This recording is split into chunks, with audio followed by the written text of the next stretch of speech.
आज आम्ही मांडोपा आणि रावरा या मदीं आसा, या शेतांनी आसा आणि अशें आसा की परिस्थिती हांगा गोरवां आणि म्हश्यो ह्यो रातच्यो येवन हांगा रोयिल्ले शेत पाड करता. हांगा शेतकार त्रास घेवन शेत रोयता आणि ना फेन्सिंग असल्या कारणान हांगा गोरवां येवन म्हश्यो येवन फुल शेत पाड करता. ना म्हणल्यार सुमारे 20,000 स्क्वेअर मिटर शेत आसा आणि त्या शेताचे आयज पळोवपाक गेल्यार लुकसाण ना म्हणल्यार 5 लाख सुमार जाला. हे लुकसाणाचो प्रश्न ना. हांगा परत शेत रोयता, परत गोरवां म्हश्यो येवन शेत पाड करप. हांगा म्हाका दिसता परमनंट सोल्युशनाची गरज आसा.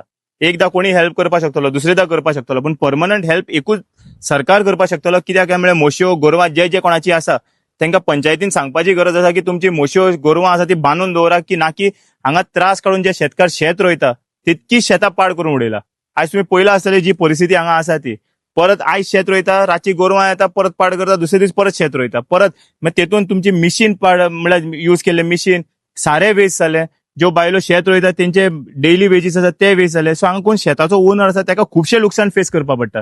हे फक्त हांगाच न्ही, हेर वाठारांत जे नावेल्यान शेत रोयता हे फेस जाता प्रॉब्लेम. सो मागता सरकारा कडेन, पंचायती कडेन ह्या गोरवां किंवा म्हशांचे ओनर्स आसा आयडेंटिफाय करा आणि तांकां लेटरां धाडा की हे जावपा जायना आणि एग्रीकल्चर डिपार्टमेंटानूय हेजेर लक्ष दिवपाची गरज आसा.